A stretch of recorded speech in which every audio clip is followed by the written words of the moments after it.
नमस्कार, आप देख रहे हैं कशिश न्यूज का डिजिटल प्लेटफॉर्म और आपके साथ मैं हूं दीपक शर्मा। इस वीडियो में बात करेंगे शिक्षा विभाग की। जी हां, उसी शिक्षा विभाग की जिसमें के पाठक हुआ करते थे और के पाठक के कारण विभाग विवादों का पिटारा बन गया था। के पाठक की विदाई के बाद उस विभाग में आए हैं एस सिद्धार्थ और एस सिद्धार्थ भी ताबड़तोड़ फैसले ले रहे हैं। शिक्षा विभाग के नए अपर मुख्य सचिव एस सिद्धार्थ के आने के बाद लिए गए फैसले और के पाठक के जाने के बाद लिए गए फैसले हैं। कुछ फैसलों पर जरूर आपत्तियां दर्ज कराई गई है, लेकिन ज्यादातर निर्णयों की सराहना हुई है। एक बार फिर एस सिद्धार्थ ने बिहार के हेडमास्टर को लेकर बड़ा फैसला लिया है और हेडमास्टर से जुड़ी तमाम नई जानकारी आपको इस वीडियो में मिलेगी। तो आपको बता दें कि एस सिद्धार्थ ने हेडमास्टर को लेकर जो फैसला लिया है उसके बारे में जानना आपको जरूरी है।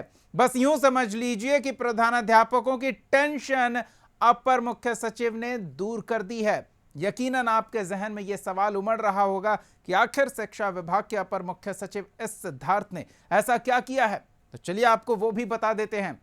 दरअसल इस सिद्धार्थ ने निर्देश दिया है कि अब से बिहार के सरकारी स्कूलों के हेडमास्टर केवल और केवल पढ़ाई लिखाई पर अपना ध्यान केंद्रित करेंगे। यानी कि मिड डे मील की जिम्मेदारियां हो उससे हेडमास्टर साहब निश्चिंत रहेंगे। मिड डे मील की नई व्यवस्था ग्राम पंचायत स्तर पर अब की जाएगी और इसके लिए शिक्षा विभाग की टीम तमिलनाडु जाकर वहां की प्रक्रिया का अध्ययन करेगी। इतना ही नहीं, विभाग के पदाधिकारियों को नई व्यवस्था लागू करने के निर्देश भी दे दिए गए हैं। जी हां, बिहार के शिक्षा विभाग के कड़क अफसर के पाठक की विदाई के बाद कार्यभार संभालने वाले एस सिद्धार्थ ने हेडमास्टरों को यह बड़ी राहत दी है। सरकारी स्कूलों में अब हेडमास्टर को मिड डे मील की जिम्मेदारी से मुक्त किया गया है। शिक्षा विभाग का मानना है कि इससे प्रधानाध्यापक बच्चों की पढ़ाई और स्कूल के संचालन पर ज्यादा बेहतर तरीके से फोकस कर पाएंगे। अपर मुख्य सचिव एस सिद्धार्थ ने इस संबंध में नई व्यवस्था के निर्देश दे दिए हैं। जारी निर्देश की अगर बात करें तो उसके मुताबिक शिक्षा विभाग 2 विकल्पों पर फिलहाल विचार कर रहा है। पहला विकल्प, ग्राम पंचायत स्तर पर एक जगह खाना बनाकर सभी स्कूलों में भेजा जाए। जैसे जो कम्युनिटी किचन की बात होती है, जो टिफिन अलग अलग स्कूलों में पहुंचाया जाता है, तो उसकी जिम्मेदारी ग्राम पंचायत ही क्यों ना लें, ताकि उनके बच्चे जो इस व्यवस्था से जुड़े हुए हैं, जो स्कूल जा रहे हैं, वो अपने बच्चों के लिए खाना पका रहे हैं, इस सोच के साथ वो इस किचन को संभालेंगे। तो बच्चों के पोषण की समस्या को लेकर जो व्यवस्था बहाल की गई है मिड डे मील की, उस समस्या को दूर करने के लिए विभाग भी निश्चिंत रहेगा, क्योंकि यहां नौकरी वाली बात नहीं होगी, यहां व्यवस्था होगी अपने बच्चों के बेहतर पोषण के लिए। तो यह एक बेहद ही सराहनीय पहल है। हालांकि कमेंट सेक्शन में हम आपकी राय भी जानना चाहेंगे। अब दूसरी जो पहल की जा रही है उसके बारे में भी आपको बता दें। दूसरा जो आइडिया है जिस पर विभाग सोच रहा है वो ये कि स्कूल के स्तर पर ही कोई ऐसी व्यवस्था तैयार की जाए जिसमें प्रधानाध्यापक को इसमें शामिल नहीं होना पड़े। जी हां, एक स्कूल के स्तर पर ही किचन की व्यवस्था की जाए, जो अभी मध्याह्न भोजन है। हालांकि उसकी पूरी जिम्मेदारी हेडमास्टर साहब की ही होती है। किचन में अनाज है या नहीं, गेहूं चावल मेन्यू के अनुसार राशन की व्यवस्था है या नहीं, ये सारा सिरदर्द हेडमास्टर के ही जिम्मे रहा करता था और इसके कारण हेडमास्टर ने स्कूल के संचालन की व्यवस्था ठीक से कर पाते थे, न बच्चों की पढ़ाई लिखाई किस तरह से हो रही है इस पर फोकस कर पाते थे, क्योंकि हेडमास्टर साहब का ज्यादा समय बाजार में अनाज, राशन, किरासन और फल फूल की शॉपिंग में ही जाता था।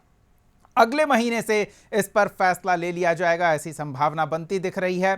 आपको यह भी बता दें कि अभी तक मिड डे मील की पूरी व्यवस्था प्रधानाध्यापक ही संभालते थे और पूरा समय उनका इसमें खप जाता था। खाने पीने की चीज़ों की खरीदारी से लेकर उनके हिसाब किताब तक का दायित्व हेडमास्टर पर था। संबंधित अधिकारियों को जानकारी देनी होती थी और 2-4 रुपए इधर उधर हो गए वेंडर के भुगतान के लिए उनके हस्ताक्षर जरूरी होते थे। अगर वहां चूक हो गई तो बिल अटक गया तो आगे की व्यवस्था फंस गई और इसमें कभी कभी तो हेडमास्टर साहब का गला भी फंस जाता था। इसके अलावा बिहार शिक्षा विभाग की एक टीम जल्द ही तमिलनाडु का दौरा करने वाली है। इस टीम में मुख्यालय के अधिकारियों के साथ साथ कुछ जिला शिक्षा अधिकारी भी शामिल होंगे यह टीम तमिलनाडु में मिड डे मील योजना के संचालन का अध्ययन करेगी। तमिलनाडु में मिड डे मील योजना का संचालन देश भर के लिए एक मॉडल माना जाता है और इस फैसले की बिहार के सरकारी स्कूलों के हेडमास्टरों के बीच खूब चर्चा हो रही है। हालांकि कुछ लोगों का यह भी कहना है कि मिड डे मील हेडमास्टरों के लिए ऊपरी कमाई का जरिया रहा है, जिस पर इस फैसले के बाद रोक लग जाएगी। बहरहाल निर्देश निकल चुका है, प्रक्रिया शुरू हो गई है। देखते हैं धरातल पर इस फैसले को लागू करने में कितना समय लगता है और हेडमास्टर्स जो अब तक इस व्यवस्था में उलझे हुए थे वो इससे कितना मुक्त होने का एहसास ले पाते हैं। रिएक्शंस उनके सामने आते हैं तो वो भी हम आपको अवगत कराएंगे।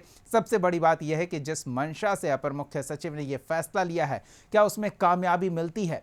कशिश न्यूज़ की नज़र इस पर भी रहेगी और जो भी अपडेट होंगे आप तक पहुंचते रहेंगे। तो सबसे पहले हम आप तक शिक्षा विभाग से जुड़ी हर जानकारी पहुंचाते रहे हैं। आपका भरोसा है कशिश न्यूज़ पर और हम उस भरोसे पर खरा उतरने का हर संभव प्रयास करते हैं। तो आपसे ये भी उम्मीद करते हैं कि आप अगर अब तक हमारे चैनल को सब्सक्राइब नहीं कर पाए हैं तो फौरन इसे सब्सक्राइब करें, बेल आइकॉन ज़रूर दबा दें ताकि हर वीडियो का नोटिफिकेशन आप तक सबसे पहले पहुंचे। और इस खास शिक्षा विभाग के फैसले को जो की संभावना है कि अगले महीने से लागू हो जाएगी और हेडमास्टर के हेड का सबसे बड़ा दर्द मध्याह्न भोजन में उनकी उलझन जो रहती थी अब तक की, उसे दूर करने से जुड़े इस विभागीय आदेश के विभागीय पहल के बारे में आप क्या सोचते हैं? कमेंट सेक्शन में अपनी राय जरूर साझा करें। फिलहाल इतना ही। देखते रहें कशिश न्यूज़ का डिजिटल प्लेटफॉर्म।